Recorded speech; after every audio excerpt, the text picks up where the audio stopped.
Histoire d'en dire plus.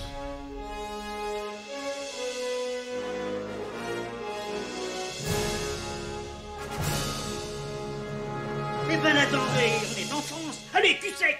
Hop.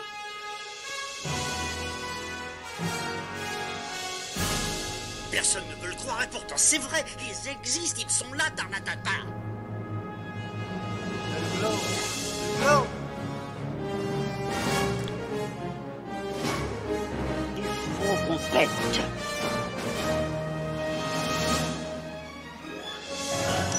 Voyons, le circuit branché, correcteur temporel temporisé.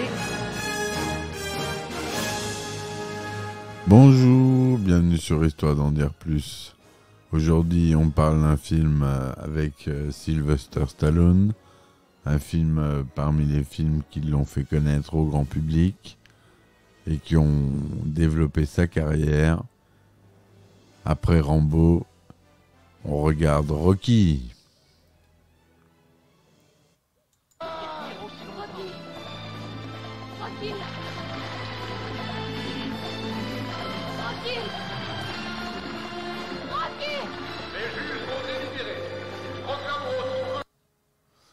Et oui, voilà Rocky, donc le fameux film de John G. Avildsen. Donc Rocky, c'est un film américain, réalisé, donc on l'a dit, par Avildsen, sorti en 1976. Sylvester Stallone écrit le scénario et interprète le rôle-titre. Hommage au rêve américain, le film invite à découvrir la vie de Rocky Balboa, un boxeur de seconde zone qui se voit offrir une chance unique de donner un sens à son existence en acceptant le défi du champion du monde des poids lourds. Le thème est très largement inspiré du combat entre Mohamed Ali et Chuck Wepner, qui a profondément marqué Sylvester Stallone. Tourné en 28 jours avec un budget de moins de $1 million, Rocky devient un succès planétaire et génère 225 millions de dollars de recettes de l'époque, ce qui en fait le film le plus rentable de l'année 76. Le film remporte 3 Oscars, dont celui du meilleur film, et lance la carrière de Sylvester Stallone. Il connaît 8 suites: Rocky II, La Revanche, Rocky III, L'œil du tigre, Rocky IV, Rocky V, Rocky Balboa, Creed, l'héritage de Rocky Balboa, Creed 2 et Creed 3, qui sera sans Sylvester Stallone, qui a eu des problèmes avec la production. Voilà, là donc on parle du film originel. À l'origine de tous ces films, c'est 8 suites. Rocky avec Sylvester Stallone. Donc le synopsis: en novembre 1975, Philadelphie est une ville plombée par la misère économique et sociale. Rocky Balboa travaille pour Tony Gazzo, un usurier, et dispute de temps à autre des combats de boxe pour quelques dizaines de dollars sous l'appellation de l'étalon italien. Cependant, Mikey Goldmill, propriétaire du club de boxe où Rocky a l'habitude de s'entraîner, décide de céder son casier à un boxeur plus talentueux, Paulie Pennino, un des amis de Rocky. L'encourage à sortir avec sa sœur, Adriane, une jeune femme timide et réservée qui travaille en tant que vendeuse dans un magasin d'animaux domestiques. Le championnat du monde de boxe catégorie poids lourd est prévu pour le jour du Nouvel An 1976, coïncidant avec le bicentenaire des États-Unis.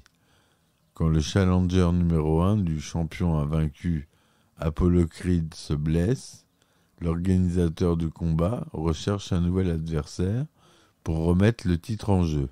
La plupart des challengers refusent de se mesurer à Creed dans un délai de préparation si court. L'idée d'un match contre un boxeur inconnu naît alors.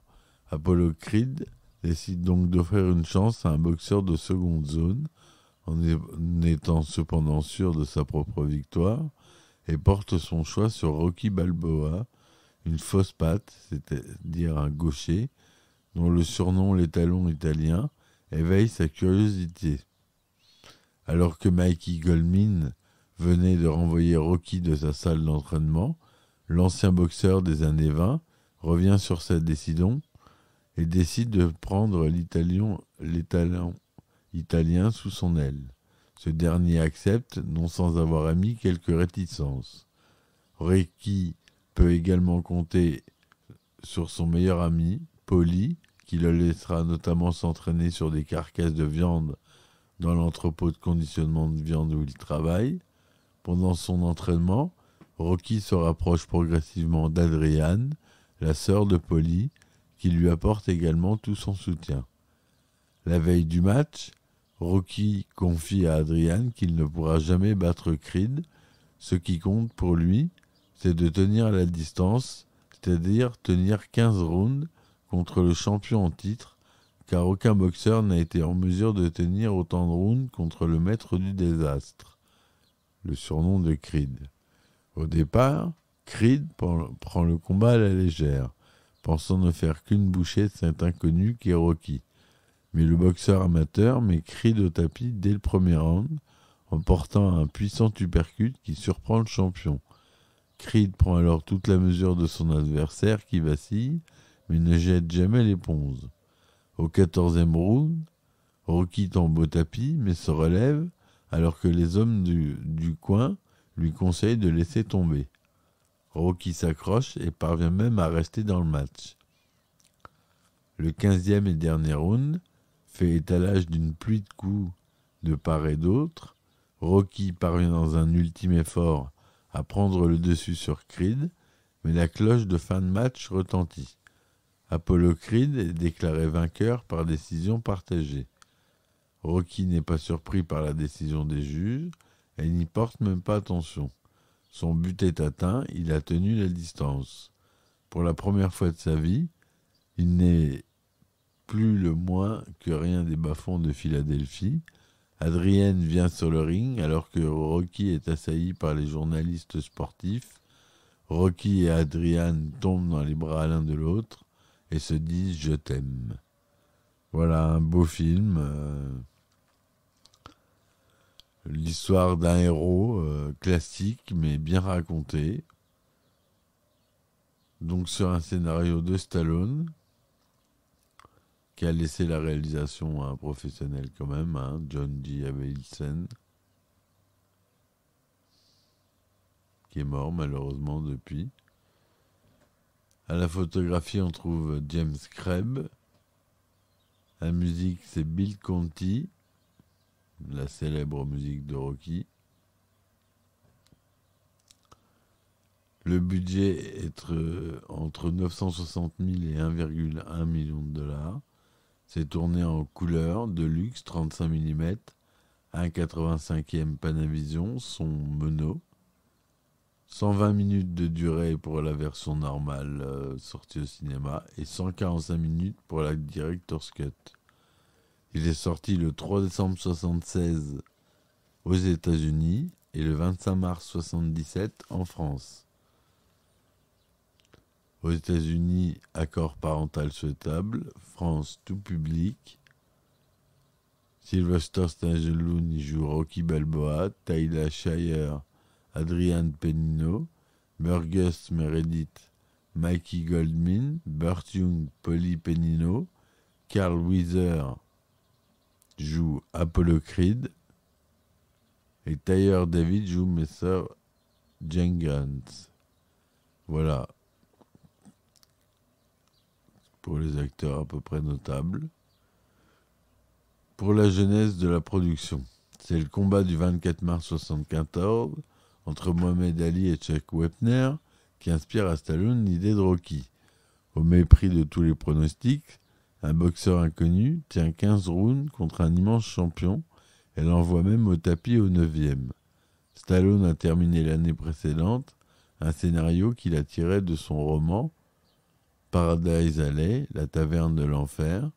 Il le soumet à Erwin Winkler et Robert Chartoff, une équipe de production du United Artists. Les deux hommes sont intéressés. Mais Stallone a vendu les droits du scénario pour $500 afin de s'acquitter d'un arriéré de loyer. Le détenteur des droits se montre si odieux et arrogant que Winkler et Chartoff ne veulent plus entendre parler de Paradise Alley. Au terme d'une entrevue, Stallone leur parle de son projet de boxeur modeste affrontant un grand champion. Winkler et Chartoff promettent d'en lire le scénario s'il leur fait parvenir.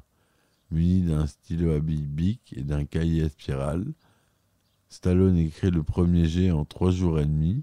Winkler et Chartoff décident de soutenir financièrement Stallone pour qu'il finalise le scénario, avec l'assurance que ce seront bien les premiers à le voir une fois terminé. Certains éléments de l'histoire sont changés pendant le tournage. Au départ, le ton du film devait être plus sombre. Mickey étant dépeint comme un raciste, même la fin était différente. Rocky devait abandonner le combat après avoir réalisé qu'il ne voulait pas faire partie du monde de la boxe professionnelle. Ça change drôlement de fin, pour le coup. Pour ce qui est des rôles, le studio pense proposer le film à des stars établies tels que Robert Redford, Burt Reynolds, James Cain ou Ryan O'Neal, entre autres. Stallone s'y oppose. Il affirmera que plus tard, il ne sera jamais pardonné si le film avait rencontré le même succès avec quelqu'un d'autre à l'affiche. Il sait que le contrat de Winkler et Chartoff avec le studio leur permet de lancer un projet si le budget est assez faible. Bien que Winkler et Chartoff soient enthousiastes pour ce projet, ils hésitent d'abord à laisser Stallone jouer le rôle principal. Les producteurs rencontrent aussi quelques soucis pour attribuer les autres personnages principaux. Le véritable boxeur Ken Norton est le premier pressenti pour interpréter Apollo Creed, mais il se désiste, et le rôle est finalement donné à Carl Weathers. Pour les traits d'Adrian, Cary Snodgrass est tout d'abord choisi, mais des problèmes d'argent poussent à abandonner la piste et à chercher ailleurs. Susan Sarandon auditionne aussi, mais est jugée trop mignonne pour le rôle. Après l'audition de Talia Shire, Chartoff et Winkler insistent pour que l'actrice soit finalement engagée. Pour ce qui est du tournage, la Steadicam de Garrett Brown est utilisée pour filmer la scène de la montée des marches. Dans une vidéo démo, afin de présenter son invention, Brown avait filmé une séquence avec une comédienne au pas de course sur ces mêmes marches. À la vue de cette séquence, le futur réalisateur du film Rocky lui demanda où se situait cette montée de marche. C'est ainsi que Brown fut engagé pour tourner certaines séquences du film. Et notamment cette course qui, sans lui, ne ferait pas partie du film. La Steadicam sert aussi pour certains plans des scènes de combat. Elle peut être aperçue aux premières loges pendant le match final. Rocky est souvent cité par erreur comme le premier film à utiliser cette technique de caméra, mais les premières productions à l'utiliser sont En route pour la gloire en 1976 de Al Ashby et Marathon Man. Pour la scène finale, les séquences sont enregistrées dans l'ordre inverse, les acteurs commençant lourdement maquillés. Durant le tournage, Sylvester Stallone et Carl Weathers souffrent de blessures causées par le combat final. Stallone est contusionné aux côtes, tandis que Weathers est touché au nez. L'interprète de l'étalon italien doit même s'arrêter 3 semaines pour récupérer. En raison du budget restreint, la production n'a dû se contenter que d'une centaine de figurants pour la séquence du match, censée se produire à guichet fermé. Pour plus de crédibilité, des extraits d'un véritable match ont été utilisés pour stimuler un public plus important. Pour le passage où Rocky demande à Mikey de lui ouvrir l'œil, le figurant jouant l'assistant est muni d'un faux cutter et d'un petit tube de gouache qu'il presse entre les 2 doigts pour simuler une petite giclée de sang. Donc on a dit que la bande originale est composée par Bill Conti. Le thème principal, Gonna Fly Now, reste numéro 1 du Billboard Hot 100 pendant une semaine, du 2 au 8 juillet 1977. Par ailleurs, le titre atteint la 58e place du meilleur chanson de film établi par l'American Film Institute, référence pour le cinéma américain notamment. Ce morceau est notamment devenu le générique de l'émission de radio Les Grosses Têtes de Philippe Bouvard sur RTL. Et oui, on le dira jamais assez, mais c'est toujours utilisé, même avec Monsieur Laurent Ruquier. C'est toujours la musique Gonna Fly Now de Rocky, composée par Bill Conti. À sa sortie en 1976, Rocky obtient des critiques positives. Roger Ebert, du Chicago Sun-Times, donne au film une note de 4 étoiles sur 4. Et le Box Office Magazine affirme que le public pourrait être tenté de voir Sylvester comme une nouvelle star.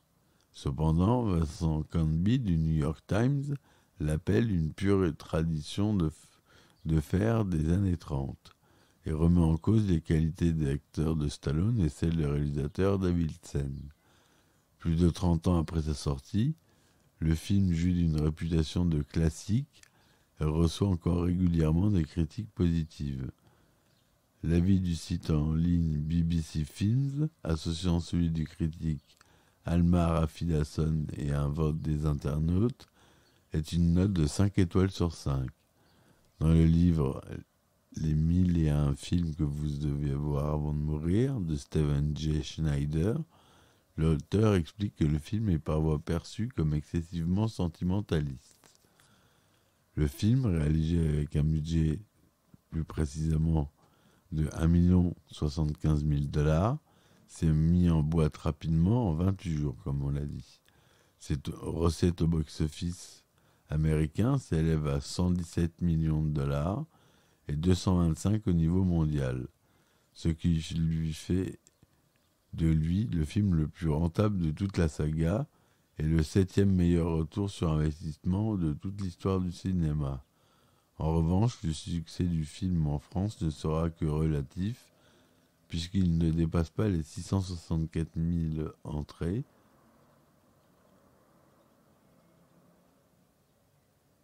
Voilà, mais deviendra un succès en location de cassettes vidéo, puis en DVD, et puis depuis largement diffusé à la télévision. Entre 1976 et 2018, Rocky a été sélectionné 42 fois dans diverses catégories et a remporté 20 récompenses. Comme je vous l'ai dit, il a gagné l'Oscar du meilleur film.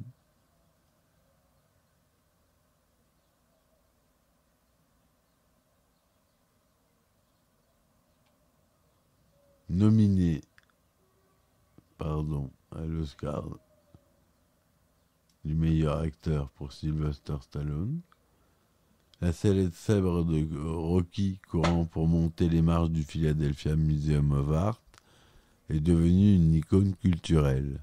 En 1982, une statue du personnage, posée par Stallone pour le tournage de Rocky III, est mise en haut des marches. Dick Doran affirme que Stallone et Rocky ont fait plus pour l'image de la ville que n'importe qui depuis Ben Franklin.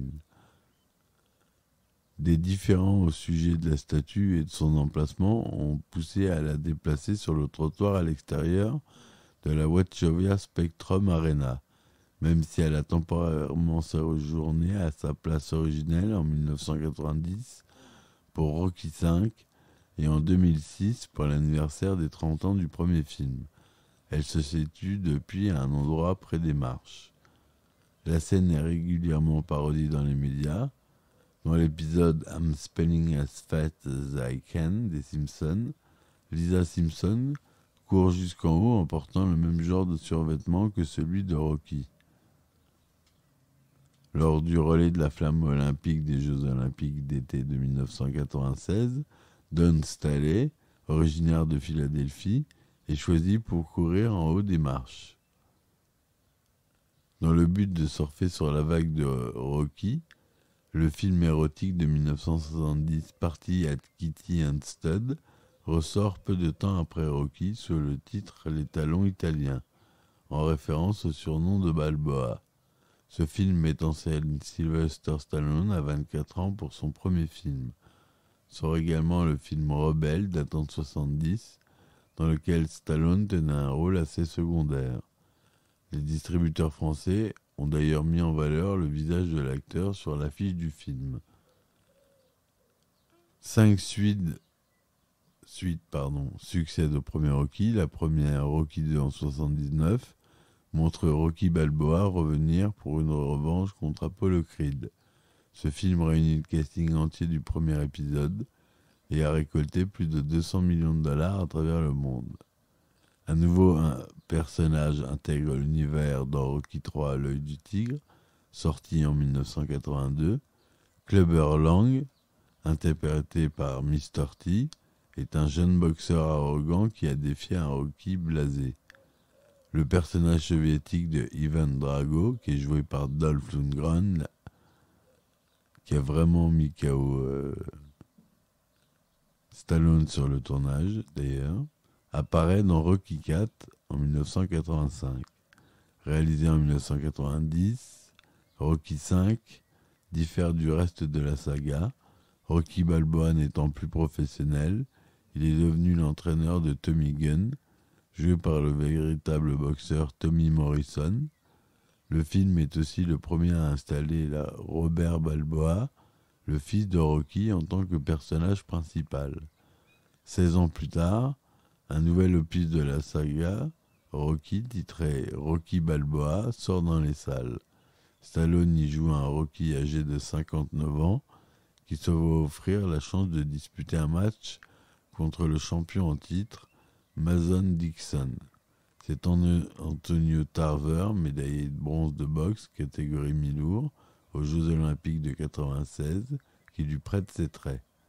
10 ans plus tard, sort le premier film de la saga à ne pas porter le nom de son héros, Creed, l'héritage de Rocky Balboa, raconte l'histoire du fils d'Apollo Creed, qui se lance dans la boxe professionnelle et demande à Rocky de l'entraîner.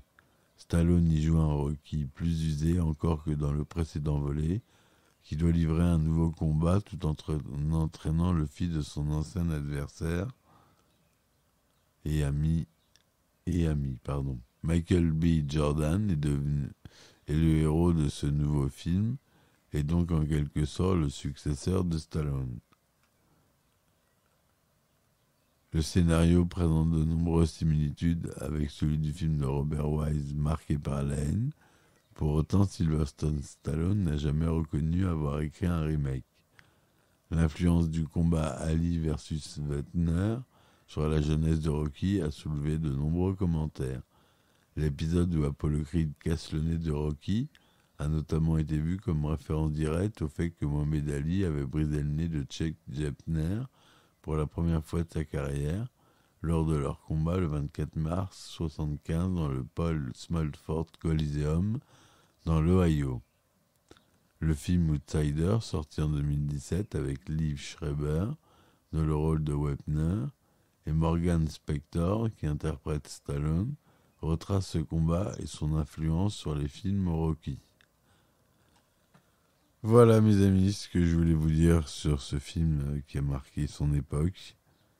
C'est un film classique, culte. On aime le revoir quand il passe à la télé, on change pas de chaîne. Et voilà, j'espère que tout ça vous aura plu mes amis. On finit avec une bande son.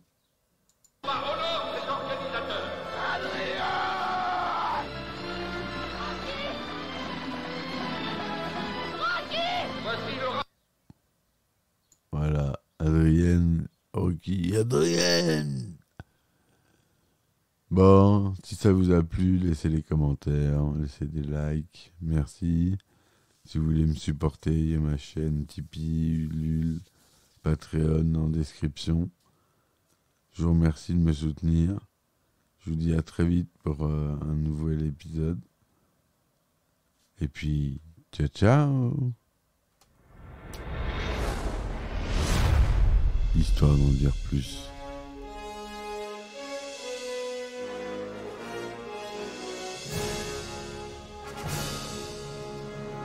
Eh ben attendez, on est en France. Allez, cul sec.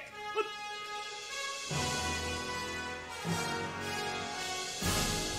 Personne ne veut le croire et pourtant c'est vrai. Ils existent, ils sont là, Tarnatata. Le globe. Le globe. Il faut qu'on pète.